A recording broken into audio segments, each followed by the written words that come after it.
qui est maintenant. Alors que les internationaux de tennis de Roland-Garros entrent dans la dernière ligne droite, que Loïse Boisson, notre Française, joue aujourd'hui en quart de finale, je reçois une scénariste, réalisatrice et romancière qui publie un éloge du tennis aux éditions Rivage. Elle est également très bien classée au tennis et elle est surtout droguée du tennis. Elle suit tout ou presque tout le temps et longtemps, elle a gardé cette passion pour elle.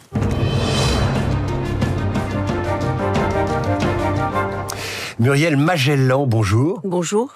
Vous avez choisi pour cette déclaration d'amour au tennis un titre assez mesuré, je trouve, par rapport à ce que contient le livre lui-même. Éloge du tennis. L'éloge, c'est plutôt distancié, alors qu'en vérité, vous êtes absolument drogué, vous l'avez longtemps caché. Vous êtes absolument accro au tennis. Je suis une grande accro. Alors, je l'ai appelé Éloge parce qu'il fait partie d'une collection chez Rivage qui s'appelle Les Éloges. Mais c'est vrai que j'aurais pu trouver un titre, Ma dose de tennis, par exemple. Ça aurait été possible parce qu'effectivement, j'adore ce sport. D'abord, je le pratique. Vous avez été 15-1, ce qui est un excellent niveau au tennis. Oui, c'est correct. On va dire ça, c'est correct et je suis 15-2 aujourd'hui. Donc j'aime la pratique de ce sport.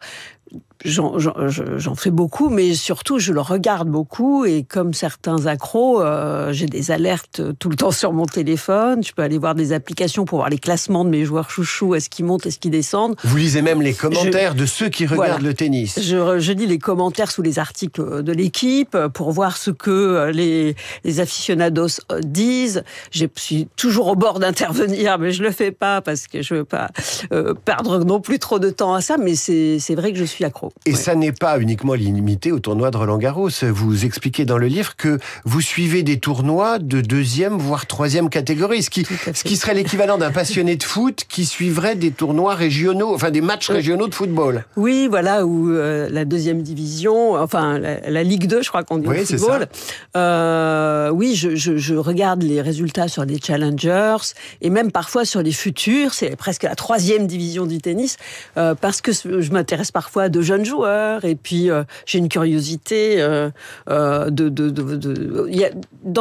les challengers, il y a aussi des vieux joueurs qu'on ne voit plus parce qu'ils sont plus dans les 100 meilleurs du monde et qui continuent à jouer. Par exemple, Gasquet cette année a fait beaucoup de challengers.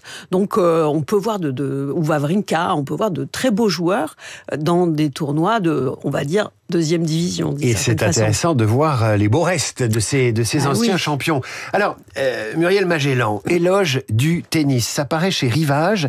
On va commencer par l'essentiel, si j'ose dire, c'est le tournoi de Roland-Garros 2025. Comment vous regardez cette édition? Qu'est-ce qui vous paraît différent de toutes les autres? Pour les non-passionnés, tous les Roland-Garros se ressemblent. Et puis pour d'autres, c'est un spectacle différent à chaque fois. D'autant que vous êtes réalisatrice, vous avez un œil de cinéma sur tout cela. Oui, je pense que sur ce Roland-Garros spécifiquement, il y a une sorte d'ombre, il y a quelque chose qui plane, qui est l'absence de Nadal. Parce que c'est le premier Roland sans Nadal, qu'il a gagné 14 fois, sauf erreur. Donc, c'est un héros qui est parti et dont il reste la trace. Et je pense qu'on entre dans une nouvelle ère, c'est-à-dire l'ère après Nadal, qu'Alcaraz a ouverte déjà l'an dernier. Mais voilà, en tant que romancière, je ne peux pas ne pas voir qu'un héros, une légende, s'en va. Au-delà de ça, justement, ce qui m'intéresse, je trouve, dans cette édition, c'est alors qu'est-ce qui va naître maintenant? Est-ce que c'est la rivalité Alcaraz-Sinner? Il y a cette année, moi j'aime bien Bublik par exemple, qui est en quart de finale, qui va jouer aujourd'hui contre Sinner. C'est très inattendu de le voir à ce stade-là de la compétition. Il a un jeu très atypique, il est très créatif. Ça permet ça aussi, le fait qu'on sorte du Big Three ou du Big Four, c'est-à-dire ces 4 joueurs qui ont ponctué les dernières années du tennis. Les Djoko, les Federer, voilà, les Nadal. Absolument, Murray, voilà, qui étaient... qui ont écrasé la génération. Absolument, qui étaient... Ils ont fait beaucoup de mal, ces gens-là. Ils ont pas fait du mal, parce qu'on va les regretter, je le sais. Il y a une ère qu'on va regretter aussi. Mais moi, j'aime bien le côté inattendu aussi de la fin de cycle. Voilà. Alors justement, ce qui est inattendu aujourd'hui, c'est Loïs Boisson. Oui. Cette jeune femme, elle a 22 ans. En théorie, elle aurait dû faire les qualifications, c'est-à-dire la première semaine de Roland-Garros, qui commence avant la quinzaine. Elle aurait dû jouer les qualifications dans un autre tournoi. Là, elle avait une invitation. Premier, deuxième, troisième tour, quart de finale. Un troisième tour gagné contre une tête de série numéro 3. C'est une surprise, c'est un feu de paille, ou ça peut aller plus loin selon vous? Alors, je parle en observatrice, en amatrice de tennis. Je trouve qu'elle a un jeu impressionnant parce que puissant, parce que quand même assez varié, même si peut-être pas encore aussi varié qu'il pourra l'être avec la maturité. Elle a une sorte d'intériorité. Moi, j'aime bien la regarder jouer parce qu'elle est très ramassée, en fait, comme joueuse. Elle a quelque chose de Nadal, qu'elle admirait énormément. Ah bon? Ouais, elle le dit partout, donc voilà. Mais je trouve qu'elle a aussi quelque chose de Gasquet dans sa façon de répondre, dans ses accents, dans cette intériorité, cette timidité, cette pudeur. C'est curieux quand même que des jeunes joueuses se réclament du jeu des hommes alors qu'il y a tant de championnes, tant de grandes championnes. Oui. Il y a eu les sœurs Williams, j'en passe, c'est des meilleurs. Mais les références sont masculines, ce qui est un peu bizarre de la part des femmes. Oui, alors ça varie. Elle, c'est ça, mais il y a des femmes qui ont bien sûr été très influencées par Serena Williams, qui a marqué aussi l'histoire du sport. Muriel Magellan est l'invitée de Radio Classique ce matin, réalisatrice, scénariste, joueuse de club, comme on dit, mais qui fait des tournois. Elle est classée 15, et chez les connaisseurs, on sait que 15 est un classement assez difficile à atteindre. C'était mieux avant ou pas? Aujourd'hui, on dit, mais ils jouent tous de la même façon, c'est tous des athlètes de haut niveau, ils sont très musclés, ils font de la gonflette. Et on regrette le grand jeu, le beau jeu, le style, les défauts presque des anciens joueurs. J'en cite quelques-uns: Borg, Noah, McEnroe, Mats Wilander, une génération qui fait des tournois d'anciens aujourd'hui. Vous souscrivez ou pas? Non, je souscris pas. Même si je consacre dans le livre de vrais chapitres à ces joueurs-là parce que je les adore. Il y a Connors. Connors, que j'adore, mais effectivement McEnroe. Je consacre de vraies lignes à ces joueurs, mais je crois que ce qu'on regrette au-delà de tout, c'est notre jeunesse, parce que on les a regardés pendant des temps qui nous rappellent des souvenirs. Le tennis, c'est très intime. Il ramène à beaucoup de choses de l'intimité. Donc je crois que c'est ça qu'on regrette. Il y avait malgré tout, dans leur confrontation, des styles différents. Je pense que c'est ça aussi qui crée cette mythologie. Il y avait aussi, effectivement, le fait qu'ils étaient moins concentrés sur tous les détails, comme le sont les champions d'aujourd'hui. Donc il y avait un certain romantisme, on va dire, à leur affrontement. Pour autant, on en a parlé, le Big Three, le Big Four, selon comment on se situe, en tout cas ces 4 joueurs. Federer, Nadal, Murray, Djoko. Ils sont exceptionnels. Ils sont exceptionnels. Federer a amené quelque chose de magnifique, d'esthétique, de fluide, d'inspiré au tennis. J'aimerais que vous nous parliez quand même de cette passion pour Jimmy Connors. Vous avez des pages sur Jimmy Connors absolument incroyables. C'était quand même le joueur le plus imbuvable du circuit à son époque. Il a une longévité exceptionnelle, un peu à la Djokovic. Et vous l'aimez. Pourquoi vous aimez Connors? Eh bien, c'était un boxeur. J'aimais. Il jouait à plat.